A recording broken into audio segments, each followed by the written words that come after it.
By 1673, the spectre of the English Civil War, though fading, still echoed in that nation's collective memory, and the idea of a Catholic monarch, even one with a legitimate claim, was a source of deep anxiety. There weren't many worries when James II and VII of England and Scotland, respectively, converted to Catholicism. He had two Protestant daughters in line to the throne, after all, and no other heirs. But that changed when he married the very Catholic Mary of Modena, who shortly after, as you do, became pregnant. Mary of Modena gave birth to her son 10th June 1688, healthy, strong, and Catholic as hell. This event, occurring just months before James' deposition, cemented the fears of a Catholic succession and fueled rumors that the child was, in fact, a changeling or smuggled into the birthing chamber in a warming pan. A story that speaks volumes about the paranoia of the age. Any light anxieties were now full panics in Parliament, and so James was deposed, away with ya, in favor of his daughter Mary and her husband William III of Orange, in what was later known as the Glorious Revolution of 1688. This relatively bloodless coup was less a spontaneous uprising and more a calculated invitation from leading English parliamentarians who feared a Catholic dynasty way more than a foreign monarch. But Parliament needed to make sure none of James's Catholic or Catholic sympathizing descendants could ever reclaim the throne and risk another civil war.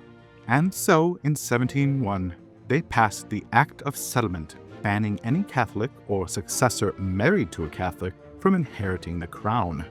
This landmark legislation concreted Protestantism as a prerequisite for the British throne, and thus the head of the Church of England, proving prescient as neither Mary nor her sister Anne bore any surviving heirs, Protestant or otherwise. Mary II died of smallpox in 1694, childless, and her sister, Princess Anne, despite numerous pregnancies, suffered from ill health and tragically lost all of her children, the last being William, Duke of Gloucester, who died in 1700, age of 11. Meanwhile, James and Mary's son, James Francis Edward Stuart, would make several unsuccessful attempts at reclaiming the throne throughout his life. He became known as the Old Pretender. His first major effort was the Jacobite Rising of 1715, a serious but ultimately doomed rebellion that saw significant support in Scotland and the north of England, but lacked the widespread English backing crucial for success. Despite the support of the French, who saw an opportunity to destabilize their old rival, and the Pope, who nationally championed Catholic claims, nothing ever became of it. James's claims would continue by his son Charles Edward Stuart, better known today as Bonnie Prince Charlie, the Young Pretender. Charles, charismatic and ambitious, truly believed in the divine right of his family to rule, a concept that landed his forebears in serious hot water. He landed in Scotland July 1745, raised his standard at Glenfinnan, and quickly rallied support among the Highland clans. His initial successes were remarkable, culminating in the capture of Edinburgh and a decisive victory at the Battle of Prestonpans, September 1745. He even managed to advance as far south as Derby, practically a stone's throw from London, causing widespread panic in the capital. Many loyal subjects began to polish their rusty swords, unsure if they were to greet their new king or repel an invasion. However, lacking sufficient English Jacobite support and facing well-organized forces under the Duke of Cumberland, he was forced to retreat. Charlie launched a disastrous invasion of Great Britain, as the country was now called, that culminated in his crushing loss to King George II at the Battle of Culloden in April 1746. This brutal engagement, fought on the bleak Culloden Moor near Inverness, effectively ended the Jacobite cause as a military threat and led to harsh reprisals against the Highland clans, including the suppression of their traditional culture and disarmament. Although numerous relatives preceded her in the succession line, the throne was promised by Parliament to Sophia of Hanover upon realizing Anne would die without heir. Sophia, Electress of Hanover, was chosen because she was a Protestant, the granddaughter of James VI and I through his daughter Elizabeth Stuart, and had numerous living Protestant descendants, ensuring a stable Protestant succession. The Act of Settlement meticulously laid out the specific line of succession, bypassing dozens of Catholic heirs with closer blood ties to the throne. And though Sophia predeceased Anne, dying in June 1714, just weeks before the Queen herself, the Electress's son, Georg Ludwig, instead assumed the throne as King George I in August 1714, ushering in the Hanoverian era. The Bonnie Prince, meanwhile, died without legitimate issue in Rome in 1788. A sad, disillusioned figure whose later life was marked by alcoholism. His brother Henry was an ordained cardinal of the Roman Catholic Church and likewise had no recognized children, his clerical vows precluding marriage and legitimate offspring. Known as Henry Benedict Stuart, or the Cardinal Duke of York, he outlived his brother and was in the eyes of the Jacobites, King Henry IX.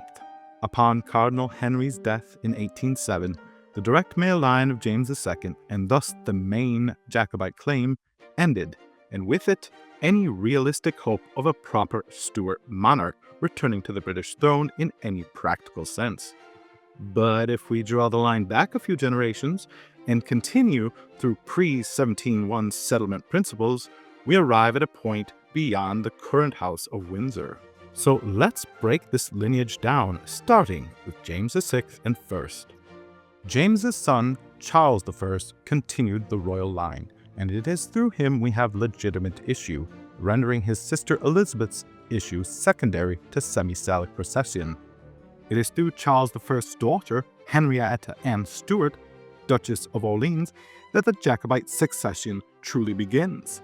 Henrietta Anne's daughter, Anne-Marie d'Orleans, married Victor Amadeus II, Duke of Savoy, thus folding the claim into the House of Savoy. Anne-Marie's great-great-granddaughter, Maria Beatrice of Savoy, continued this trend when she married Francis IV, Duke of Medina, thereby transferring the succession into the House of Este and reconnecting the royal tie to the Duchy of Medina that begat with James and Mary.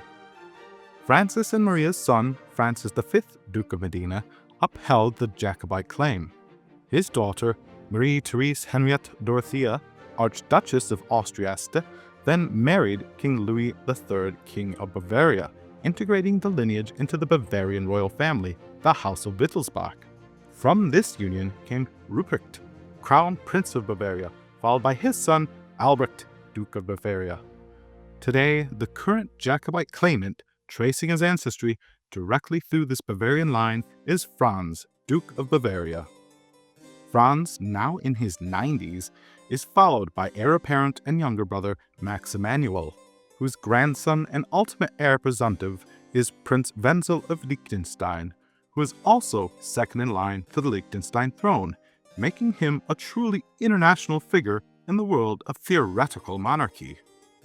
This complex lineage truly offers a what-if in the annals of royal genealogy, demonstrating how a single point of divergence can lead to an entirely different version of history.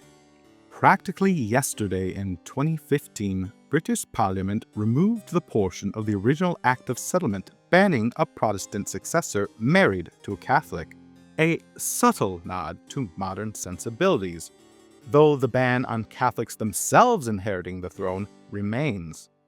The wheels of tradition, it seems, turn slowly, even in the 21st century. This video was inspired by a segment in our previous video on alternative successions to the British royal throne. If you liked this video, check that one out too. Just remember, it was made years before the passing of Her Majesty Queen Elizabeth II, and therefore does not reflect the shifts in succession that have occurred as a result. And you may notice some previous errors and mispronunciations in that earlier program. If this video receives 50 likes, I will cover the illegitimate Jacobite lines that run from Bonnie Prince Charlie, offering yet another version of royal history. I've been the Professor. You're always welcome in my neck of the woods.